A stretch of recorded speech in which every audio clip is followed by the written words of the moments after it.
Ravens Wrap is brought to you by Bud Light, FlyLady.net, Ocean City Golf Club, Comfort Inn Gold Coast, Ravens247.com, the original Green Turtle Sports Bar and Grill, and hosted by the Blue Ox Bar and Grill. Welcome back in. It is the Ravens Wrap Show here on Comcast Beach TV and Delmarva's Rock Radio, home of the Ravens, 93.5 The Beach. We're broadcasting from the Ravens Room here at the Blue Ox, 127th Street and Coastal Highway in Ocean City with Ravens Roost 44. Give yourselves a hand, guys.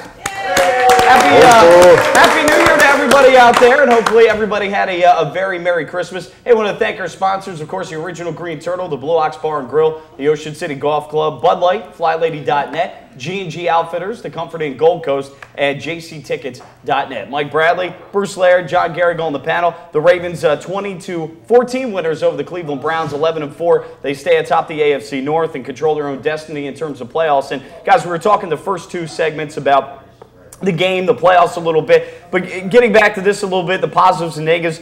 Ravens are able to run the football. They're able to throw the football a little bit early on, but they got stagnant in the second half. We'll get into that for a second. An area that we talked just very minutely last week about was the fact that Shane Graham was signed to take over for Billy Cundiff temporarily because of the calf injury that Billy Cundiff had. Hats off to Shane Graham. His two field goals, the difference in the football game, a 48-yarder and a 43-yarder. If I'm not mistaken, the last 2 years bouncing around from team to team, his longest was 41. So come in and make a 48-yarder off the bat, I mean, hats off to him. He did a solid job in that department. And I'll tell you what, I like Billy Cundiff, and I know he's got some skills and everything else, but I think this puts the Ravens in a tough situation.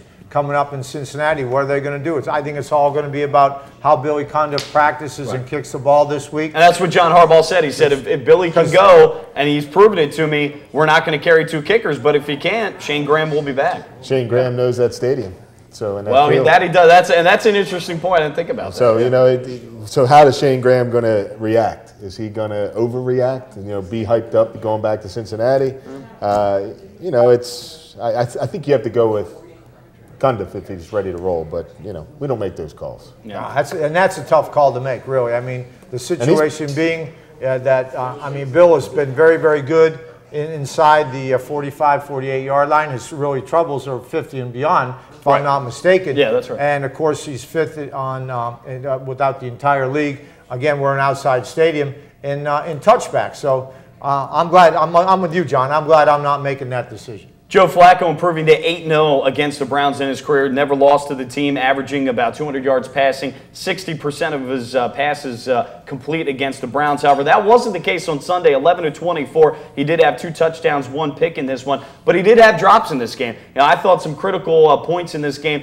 Ed Dickson with 2 big drops in the second half that would at least have put the Ravens in near field goal range. Maybe they get a touchdown out of that. And as John Harbaugh talked about, it's not a game at that point. We talk about why weren't we able to put it the way of the team. Well, we had some drop balls that didn't necessarily have to do with Joe Flacco. No, it doesn't. And again, maybe that's some of the answers, that everybody doesn't understand the urgency of 60 minutes.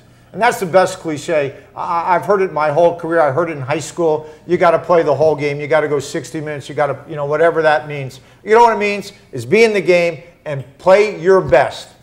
Be mentally and physically ready to play your best every play. Bruce, that's a great point. And that may be the underlying root cause, or not cause, but that may be what I keep talking about every week about Ray Rice. It just seems like that attitude permeates. There's just not the die. No one seems like they're dying to win. No one's going to go out there and lay it all on the line. And just winning is all that matters. I mean, you see Drew Brees are winning by 30 or 40 points. He has an incomplete pass and he's throwing his helmet around. I mean, it's insane. Well, let me ask this. Do you guys think it's because this defense has carried the team for so long that even though the offense now has legitimate weapons at their disposal, that they don't have that killer instinct because they've been so reliant on the defense? Well, I think they think they're good. They're believing their own hype. I think they know that we're a good team. We're going to beat this Browns team, and maybe this is why they underperform. I mean, since when do the Ravens? Is it in the Ravens' personality? Since the Ravens came here, since when is it in their personality to underperform against bad teams?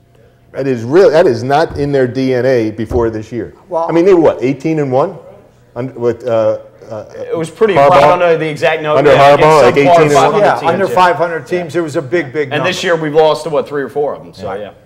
I mean, so there's something psychologically. I don't know if it's coaching, if it's an attitude. I don't know what's going on, but it's permeated the team. Josh Cribbs' punt return. It looked like these guys were running in slow motion. Like they didn't even care to catch him. I was like, aren't these, whoever 37 is? He's got a 37. So I would assume that number means he's pretty fast. Well, he's a DB. He could have ran faster backwards. I mean, I don't know who he was, but. Cribbs isn't a track star. Well, I'll say this: we could talk about us. Sam Cook was catching up to him. Yeah. Sam Cook, the punter, was catching up to Doss and that guy. You could talk about Doss. I've seen Doss do that a couple times. I mean, Doss is slower than a tight end. Well, you talk about some of our deficiencies. How about it at the end of the first half? You know, Cleveland with 11 seconds left, no timeouts, calling a run play. Seneca Wallace said he heard it wrong in his headset, and he called a running play. I mean, 30 seconds. That's completely inexcusable, Bruce. I mean, just again, think of the fact that Pat Shurmur had to take the blame for an 8-year quarterback that's looking at the clock and knows there's less than 20 seconds left to go, and he doesn't have timeouts left, and he can. I mean, where's he? I don't know. You can't figure that out. You can spike the ball. Well, that's why we're a losing team. I mean, seriously. We'll talk more about it coming up. Ravens Wrap Show, Comcast Beach TV, and 93.5 The Beach. G&G Outfitters, Inc. is a premier full-service in-house provider of branded merchandise and marketing solutions. With over 20 years of proven experience, G&G continues to successfully produce branded merchandise for some of the world's leading corporations, associations, and teams. From start to finish, G&G Outfitters is your single-source, one-stop partner for promotional products, logoed apparel, and all of your branded needs. For more info on the services and capabilities of G&G, visit ggoutfitters.com or call 301-731-2282.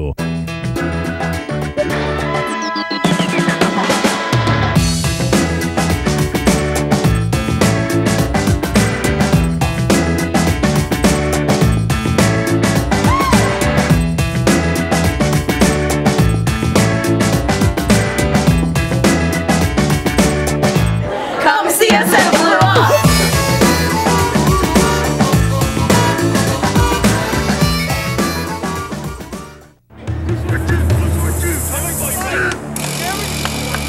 What's this all about? We're giving Rich the NFL experience of a goal line dive. Really?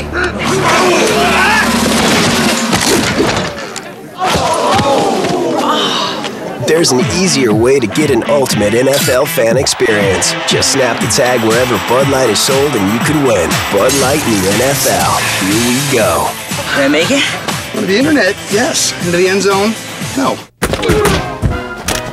Are you embarrassed to invite people to your home to watch your favorite football team? Well, don't worry, because you're not alone. FlyLady.net is the support you need. Join us and our more than 600,000 members and learn how to crush the clutter and game plan your way through routines that'll help you organize your home and your life. Tackle clutter and get your home game day ready with FlyLady.net.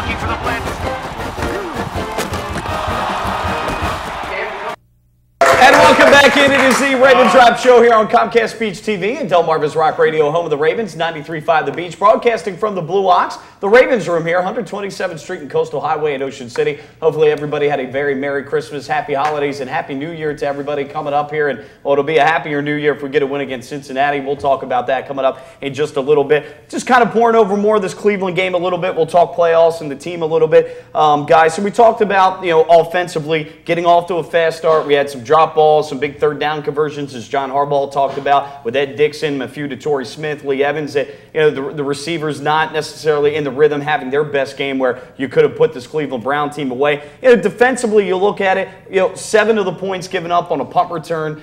Sam Cook, as John Harbaugh talked about, did not make a very good kick. That said, as good as he's been this year, sometimes you need the coverage to overcome bad kicks. The way they've been playing this year, of course, they did not. So there's 7 points. You get them back in the game. He had him pinned pretty close to the sideline. Well, but that's not where the kick was supposed to be, though. That's the bottom line. Well, but I hear when you see the guy, I mean, well, they said these the aren't robots. This isn't like electric football. Remember those games where you plug it in and you point the guys, and you just point them this way, and that's the way they're going to go unless they vibrate over this way. That's going way back, John. That's right. But this isn't that. These guys can react while they're running down the field. Well, and John Harbaugh said that. Sideline no, you're right. And he said that. And look, special teams has been poor this year, very poor. And that's his background. Jerry Rosberg's a special teams coordinator. He probably needs to get more heat than what he has. You let him back in the game at that point. So, certainly special teams have been poor all year. Defensively in the game, I guess what gets me is, it's just, look, we knew the Cleveland Browns offensive line. We talked about them. They can run block. And they did, though, but to the tune of 24 for 112 for Peyton Hillis, 4.7 average. That concerns me a little bit, and more so because, look, it's a division opponent. They know you intimately. They have a decent offensive line. Okay, I'll give you a certain amount of those yards, but the bigger question is, Haloti Ngata, what's his health situation like, Bruce? I mean, he's been hurt. I think going back to that Steeler game, it started to affect us. Is he hurt? I think it must be something. He had a calf injury, a thigh injury. Whatever's going on health-wise, you're never going to get the answer out of those guys, and I understand that. But he certainly hasn't been dominant. No. He's on skates. He's getting blocked by dominant in the run game. He's not dominant getting upfield. Cody hasn't been dominant getting upfield. And again, you can come off the edges all day long.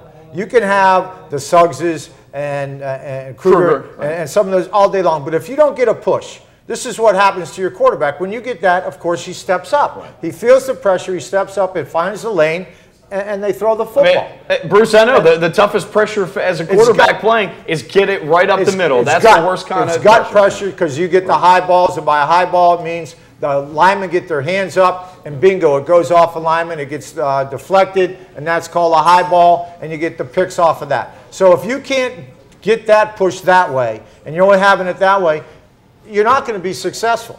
And you got a young quarterback, Jimmy Smith. I like all his talent. I like his physicality. I like his attitude. But, kid, I got to tell you something. In this business, you're not in college anymore, man. You're not in Disneyland. You're not back out there. If you guess against professional athletes, they will smoke you. They will school you. They will make you look foolish. You will be on the field pulling up your jock like this all day long. You cannot guess. Stay in your back pedal, play your technique, and react. If you do get turned around, spin back out and work like hell to get back into play. But if you're guessing against these cats, they're owning you. And all he does a lot of times is he loves to guess.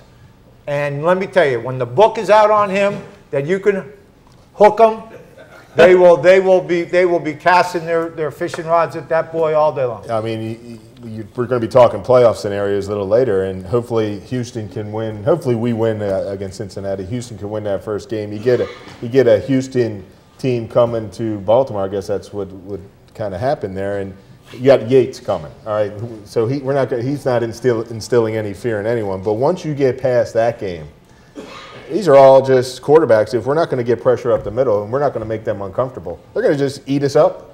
Regardless, if we have Revis out there, because if you have all day long to throw, you see with these good guys every week on ESPN, they want to feature the quarterbacks throwing the ball all over the place. It's where the league we have three guys in the league now that could break Dan Marino's record. It's great that we can stop the run, but it's more paramount to stop the pass in the league these days than stop the run. I mean, we've talked on this program over and over again about the importance of a healthy Chris Carr. That hasn't really happened. Our best corner last year, overall now, probably not talent-wise, but the best one playing. Yeah. Smart, within himself, no foolish mistakes, no mental breakdowns. Everything in front of him. Everything. He played the coverage called and did his job and then made plays. He hasn't been healthy. In this league, against what we're going to face, in the tournament, in the playoffs, we need three healthy corners.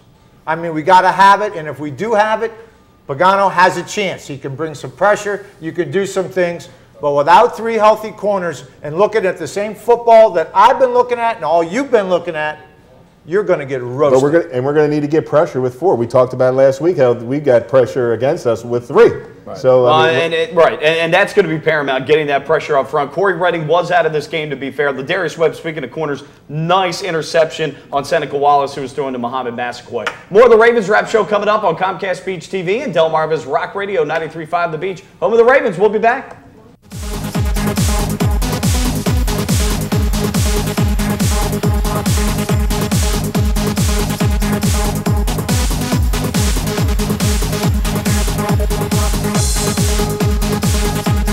Ravens Wrap is brought to you by Bud Light, FlyLady.net, Ocean City Golf Club, Comfort Inn Gold Coast, Ravens247.com, the original Green Turtle Sports Bar and Grill, and hosted by the Blue Ox Bar and Grill.